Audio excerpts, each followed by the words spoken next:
राधे राधे। हर हर महादेव। अब तक की कथा में आपने सुना कि बुद्धिमान पुरुष देवताओं की तृप्ति के लिए जो कुछ देते हैं वह अतिशय मात्रा में और सब प्रकार के भोग प्रदान करने वाला होता है। उस दान से विद्वान पुरुष इहलोक और परलोक में उत्तम जन्म और सदा सुलभ होने वाला भोग पाता है। ईश्वर अर्पण वृद्धि से ज्ञान यज्ञ आदि कर्म करके मनुष्य मोक्ष फल का भागी होता है।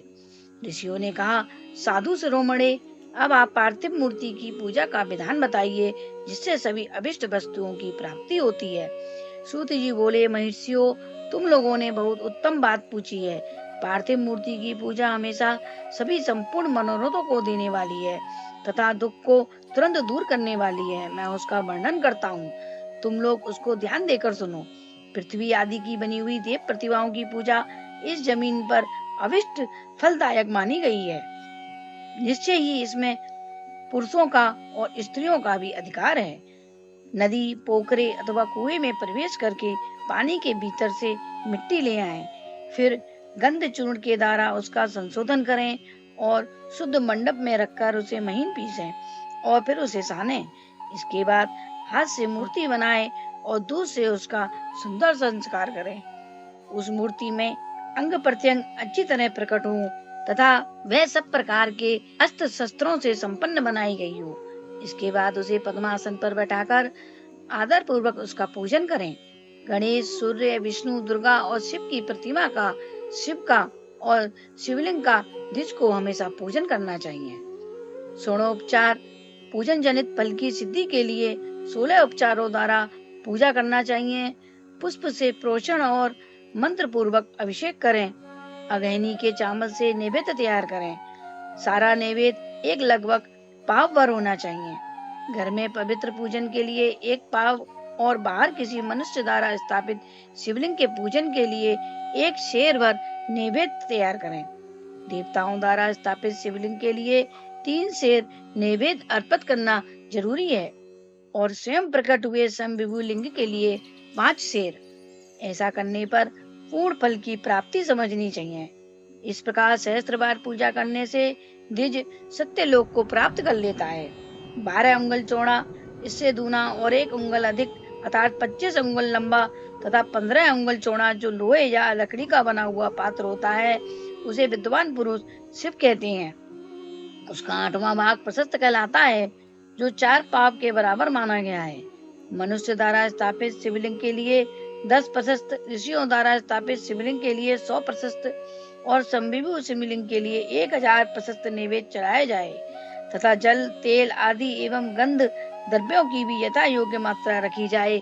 तो यह उन शिवलिंगों की महापूजा बताई गई है। देवताओं का अभिषेक करने से आत्मशुद्धि होती है, गंध से पुष्प की प्राप्ति होती है, नैवेद्य लगाने से आयु बढ़ती है और तृप्ति होती है। धूप निवेदन करने से धन की प्राप्ति होती है, दीप दिखाने से ज्ञान का उदय होता है और पान अर्पित करने से भोग की प्राप्ति होती है। इसलिए स्नान आदि 6 उपचारों को यत्न पूर्वक अर्पित करें। नमस्कार और जप ये तीनों सभी अभिष्ट फलों को देने वाले हैं। इसलिए भोग और मोक्ष की इच्छा रखने वाले लोगों को पूजा के अंत में सदा ही जप और नमस्कार करना चाहिए। मनुष्य को चाहिए कि वह सदा पहले मन से पूजा करके फिर उन उपचारों से करे। देवताओं की पूजा से उन देवताओं के लोगों की प्राप्ति होती है तथा उनके अवान्तर लोक में भी यथेष्ट भोग की वस्तुएं उपलब्ध होती हैं।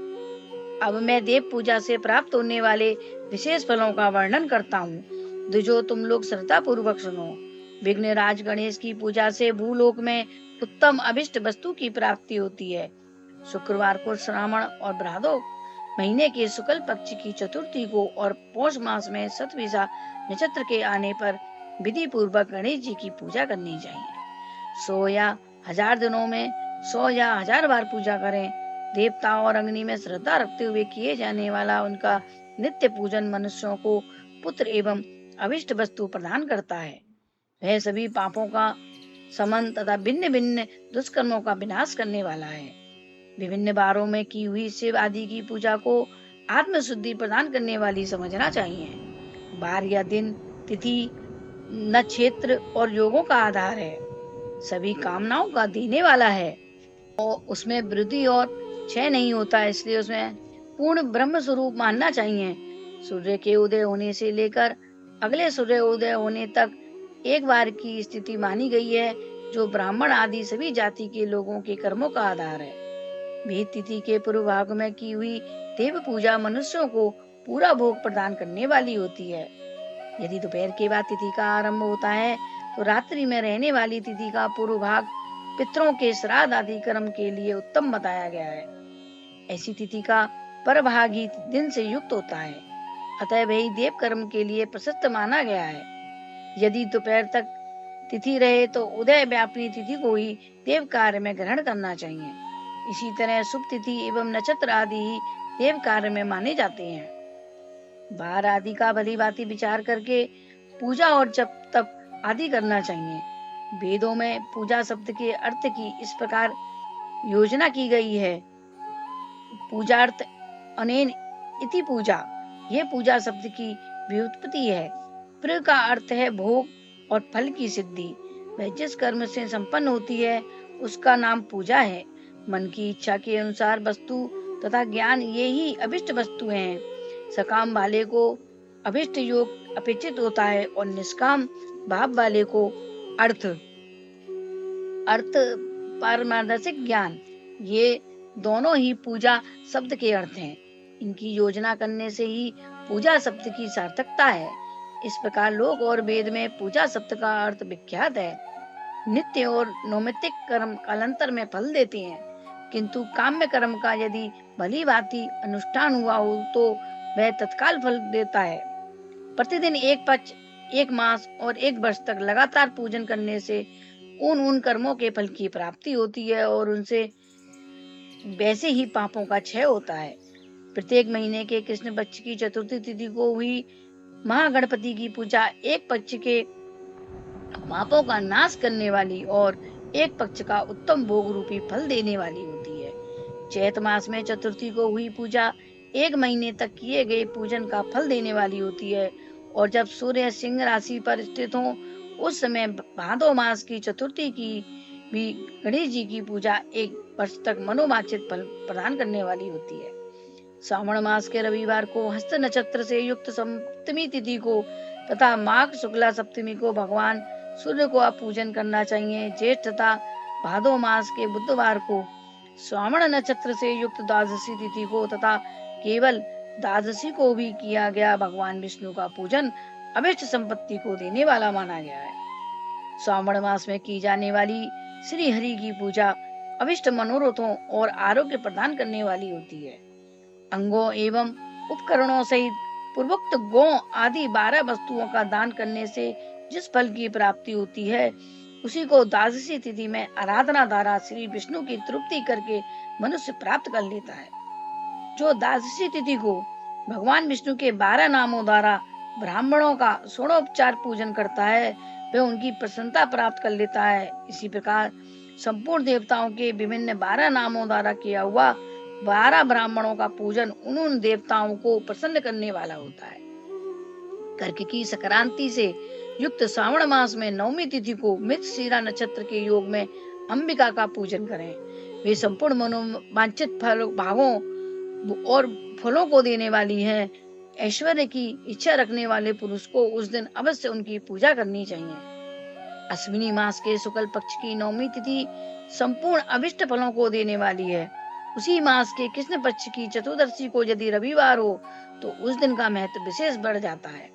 इसके साथ ही यदि आद्रा और महाआद्रा का योग हो तो उक्त अवसरों पर की हुई शिव पूजा का विशेष महत्व माना गया है।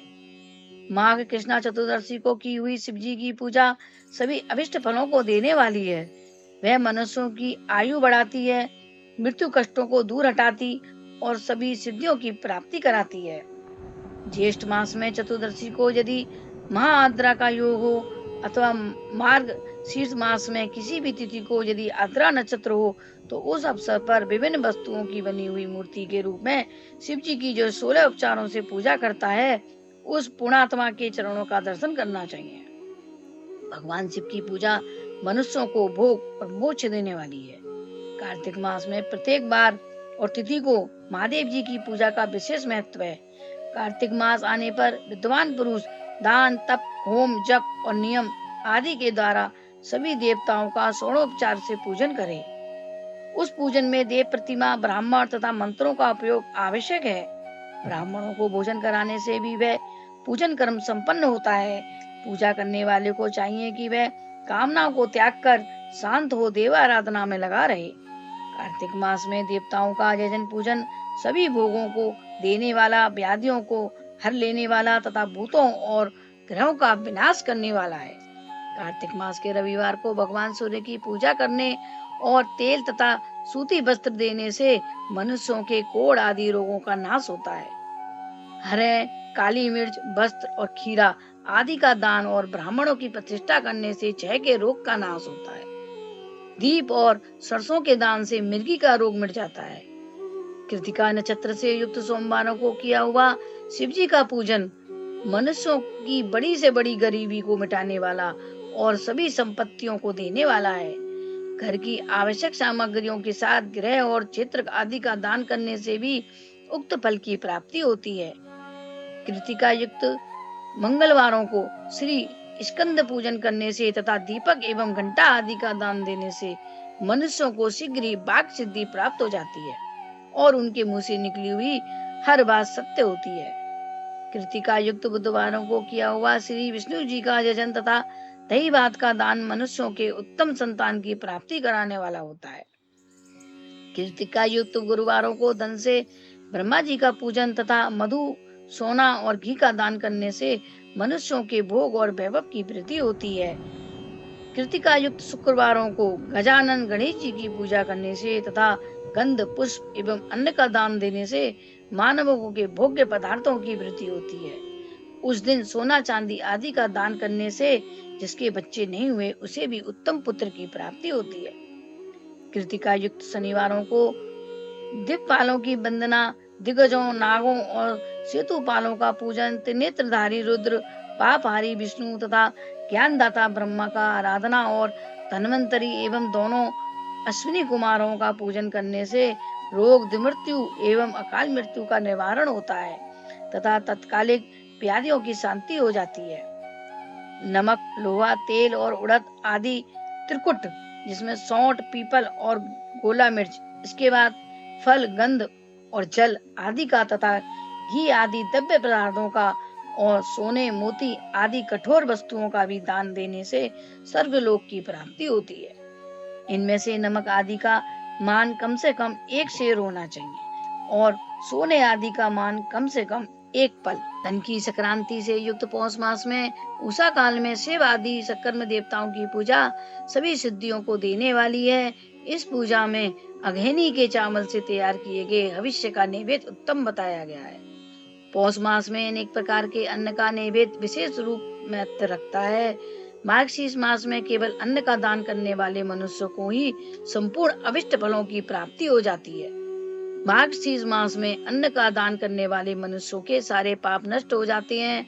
वे अभिष्ट सिद्धि, आरोग्य, धर्म, वेद का सम्यक ज्ञान, उत्तम अनुष्ठान का फल, इहलोक और परलोक में महान भोग, अंत में मोक्ष तथा वेदांत ज्ञान की सिद्धि प्राप्त कर लेता है। जो भोग की इच्छा रखने वाला है वह मनुष्य मार्गशीर्ष मास आने पर कम से कम 3 दिन की उषा काल में अवश्य देवताओं की पूजा करे और पौष मास को पूजा किए बिना खाली ना छोड़े।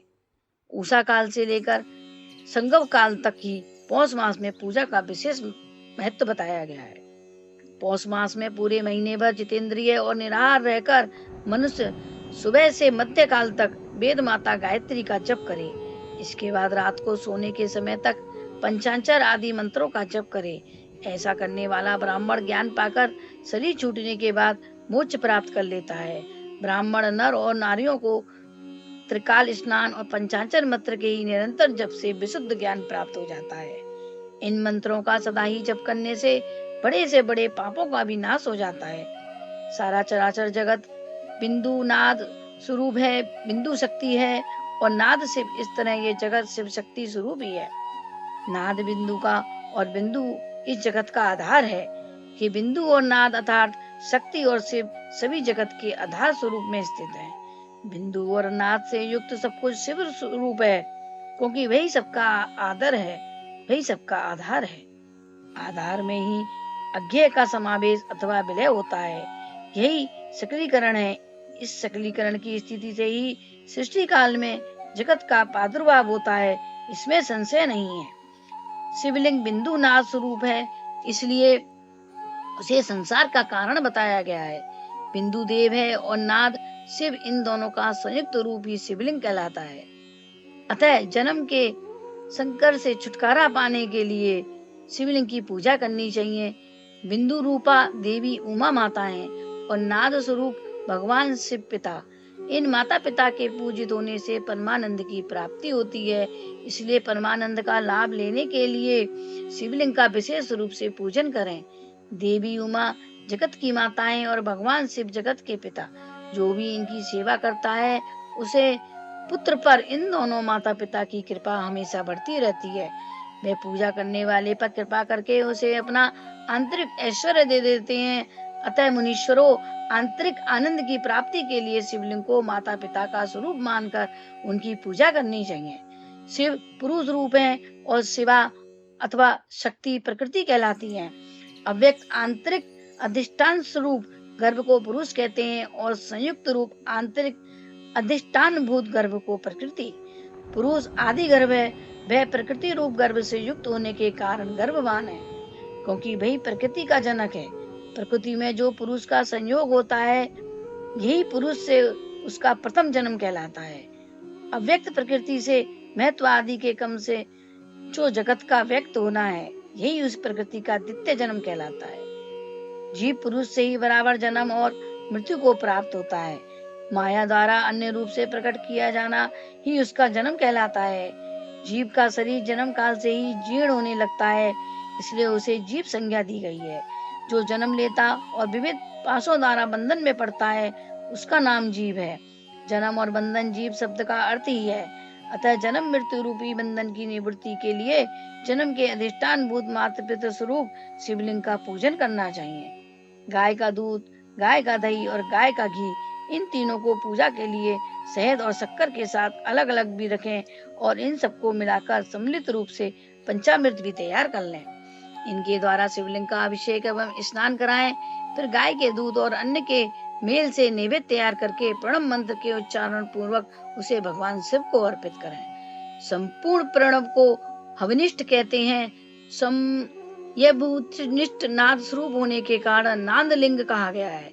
यत्र या अध्रा बिंदु स्वरूप होने के कारण बिंदु लिंग के रूप में विख्यात है।